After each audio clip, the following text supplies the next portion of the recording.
srdci Slovenska, ukrytá medzi horami, leží v severovýchodnej časti pohoria Tríbeč na styku s pohorím Vtáčnik dedinka s bohatou históriou. Radobica. Prvá písomná zmienka o niekdajšej slovanskej osade pochádza z roku 1324.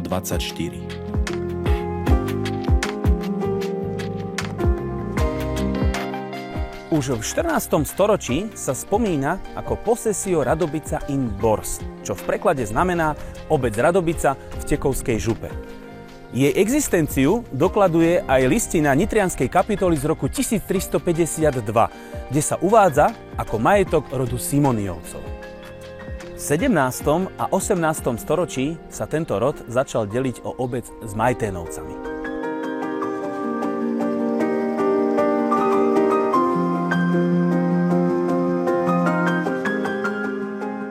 Z tohto obdobia pochádza aj obecný symbol. V pečatidle je vyritý ihličnatý strom so 4 vetvami. Symbolizujú zalesnený chotár. Pod nimi sú po stranách kmeňa písmena R a A, odkazujúce na názov obce. Symbol je zo spodu ovenčený 2 ratolesťami. K podhorskej dedinke patrilo od nepamäti množstvo osád. V čase delenia majetku ich bolo 13. Do dnešných dní sa zachovali osady Cerová, Banská a Štifleje, ktoré sú neoddeliteľnou súčasťou obce a dotvárajú jej charakter.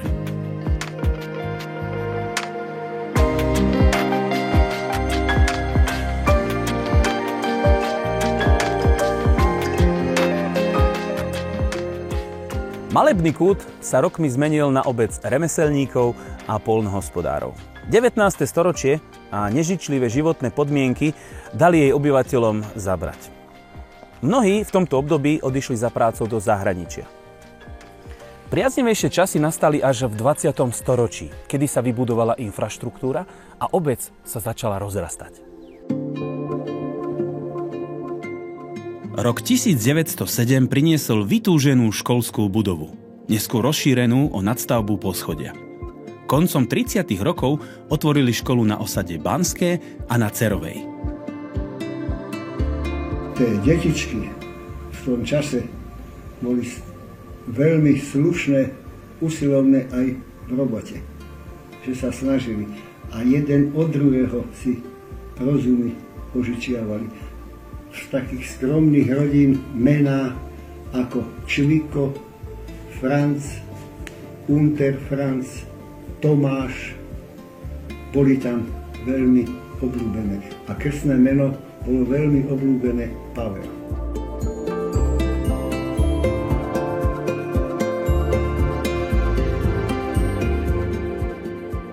V 30. rokoch spojaznili cestu do Hornej Vsi, čím sa otvorili ďalšie možnosti rozvoja obce. Svoju tvár tento kraj začal meniť po druhej svetovej vojne.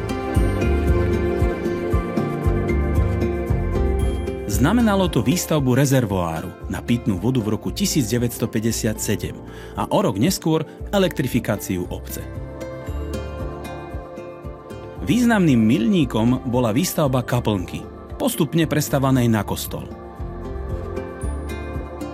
Dedina rástla vďaka zručným a ochotným občanom, ktorí neváhali priložiť ruku k dielu.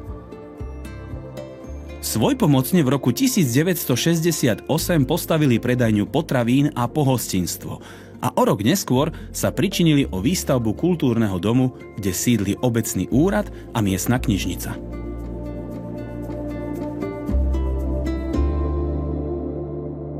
Obec zaznamenala rozmach v roku 1970, kedy v nej žilo až 1007 ľudí. Ich úsilie sa prejavilo v tom, ako sa Radobica formovala a kreuje do dnešných dní. Ich pričinením pribudli v obci dom smútku a materská škola. Funguje od roku 1949 dodnes a sídli v tomto pôsobivom prírodnom areáli. Škôlku navštevujú deti vo veku od 2,5 do 6 rokov a v jednej triede sa učia súdržnosti a spolupráci.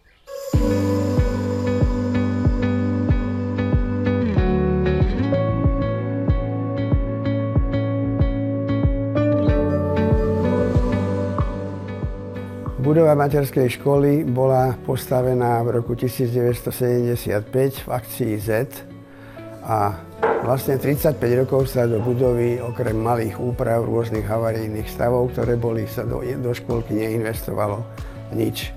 Až po tých 35 rokoch sme začali niektoré úpravy robiť vo vlastnej režii, ale samozrejme len toľko, koľko malej obci na to sily a financie stačia. Bolo potrebné žiadať o nejakú dotáciu.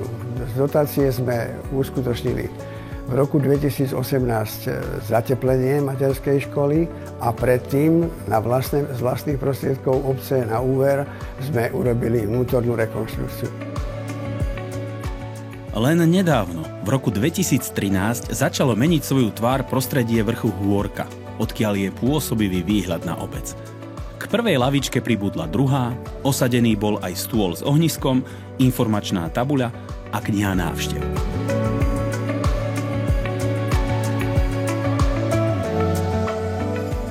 Vyhľadávanou sa táto lokalita stala vďaka prírodnej dubovej hojdačke. Tá sa rýchlosťou blesku dostala do povedomia ľudí a v roku 2022 bola súčasťou krajskej súťaže Hojdačková pátračka. K tejto atrakcii zakrátko pribudol 5 metrov dlhý rebrík do neba, z ktorého je výhľad na miestnu krajinu ešte krajší. V minulosti sa tu konali rôzne spoločenské podujatia. Dnes je park Hôrka príjemným miestom, kde si môžete oddychnúť a posedieť v altánku. Miestom plným oddychu je aj park Hruštička. Hruštička preto, lebo mohutná planá hruška víta už od roku 1919 domácich i návštevníkov pri vstupnej bráne do obce. V 80. rokoch minulého storočia bolo prostredie v blízkosti Radobickej hrušky zveľadené a vysadené novými stromami. Snaha kultivovať ho ale nemala dlhé trvanie a v lokalite sa začal hromadiť odpad. Až v roku 2011 sa mu dostalo pozornosti, aká mu prináleží. O rok neskôr park slávnostne otvoril starosta Stanislav Bartoš a odvtedy slúži verejnosti na rôzne voľnočasové aktivity.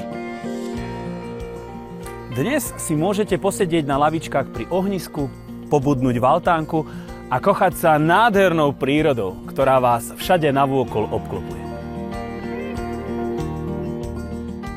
Park Hôrka a park Hruštička sú súčasťou Radobického náučného chodníka, ktorý návštevníkov sprevádza tými najzaujímavejšími lokalitami v obci. Zavedie vás aj ku kultúrno-športovému areálu, ktorý je vďaka svojej lokalite spoločenským centrom Radobice. Jeho súčasťou sú detské, volejbalové a futbalové ihrisko. Jedinou kultúrnou pamiatkou v obci je kostol Božského srdca Ježišovho. V rokoch 1998 až 2001 podstúpil rekonštrukciu, najväčšiu v jeho histórii. Iniciatíva vzýšla od veriacich z Radobice. Z pôvodnej malej kaplnky vznikol malebný kostol. 8-uholníková svätyňa, viac lavíc pre veriacich, rozšírená vstupná časť do kostola a zväčšenie sakristie vytvorili jeden harmonický celok. Naposledy bol kostol zveľadený v rokoch 2020 až 2022, kedy bola vymenená strešná krytina a vymaľoval sa exteriér aj interiér. Z kostola sa náučný chodník vinie Radobicou a končí v časti Cerová, kde bol v roku 1820 postavený vodný mlyn a slúžil až do roku 1951. Osada Cerová sa rozprestiera na okolitých kopcoch. Kedysi tu bol čulý ruch, fungovala tu základná škola a v jej budove sa odohrávali aj spoločenské akcie. Popri tom tu mala svoje miesto malá hasičská zbrojnica.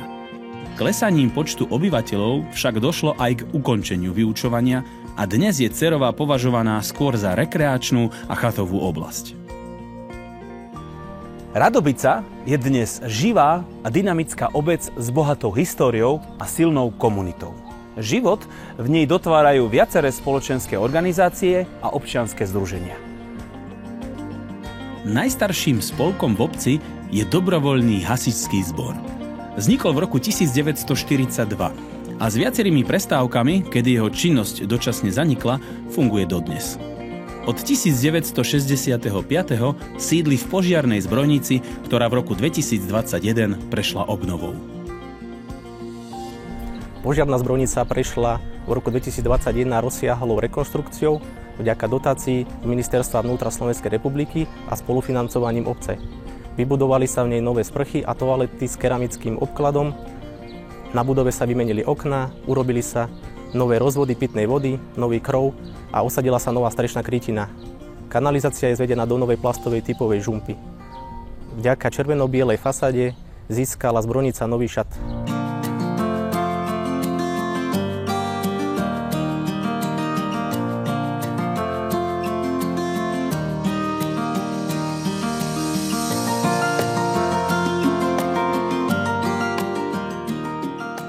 Dobrovoľní hasiči reprezentujú Radobicu na súťažiach, participujú pri zveľaďovaní obce, ale zároveň sú vždy pripravení pomôcť v prípade núdze.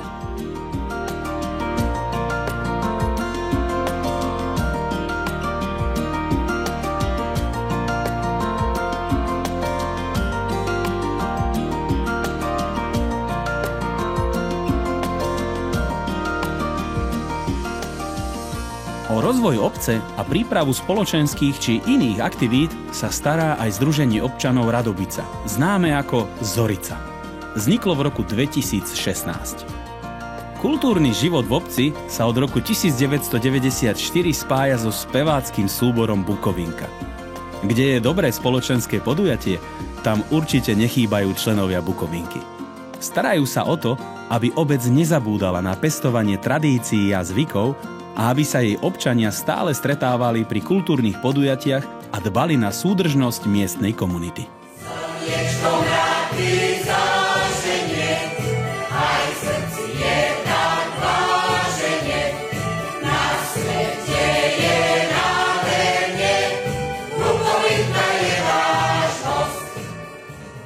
Na dianí v Radobici majú svoj podiel aj aktívni občania z dozorného výboru Coop Jednota Radobica. Pripravujú zájazdy a podujatia, medzi ktoré patrí napríklad šachový a stolnotenisový turnaj či súťaž v lúštení krížoviek. V 50 rokoch bol založený Zvázan v Radobici. Bolo to združenie pre zväz pre spoluprácu s armádou. Jeho činnosť bola príprava bráncov pred základnou vojenskou službou. V Radobici ju zakladal Jožko Píš. Pre tých, ktorí nevedia, skadiaľ pochádzal z Stálov a Rudolf Valenteje.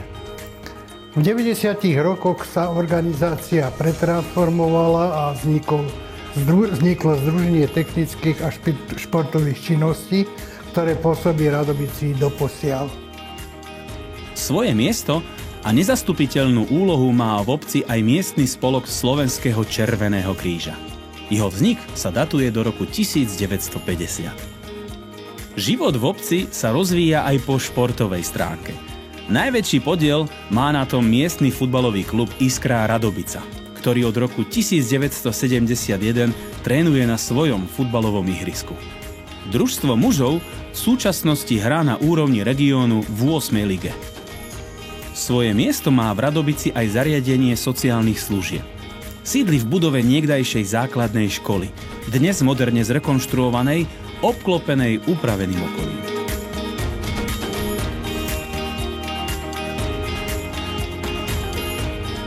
Lokalita, nezameniteľné prírodné prostredie a prítomnosť chránených území v okolí predurčujú Radobicu podieľať sa na rôznych zmysluplných regionálnych projektoch. Okrem toho, že je členom Združenia miest a obcí Hornej Nitry, patrí jej členstvo v mikroregióne Medzihorie, nachádzajúcom sa na veľkoplošnom chránenom území. Obec Radobica zrealizovala do dnešnej doby 2 cezhraničné projekty. Naším partnerom na českej strane je mikroregión Valašsko-Mezricko-Kelecko, ktorý združuje 16 obcí. Na slovenskej strane náš mikroregión Medzihorie združuje 5 obcí. V prvom projekte sa českí a slovenskí starostovia navzájom učili spoznávať mimovládne organizácie, ktoré pôsobia v obci, ktoré participujú na verejnom živote a podieľajú sa na rozvoji každej obci. V rámci druhého projektu obec Radobica vybudovala naučný chodník, ktorý pozostáva z 5 zastavení. Sú tam osadené informačné tabule a malý mobiliár. Chodník začína na začiatku obce v parku Hruštička a končí sa v časti Cerova pri bývalom Kacinovom mlyne.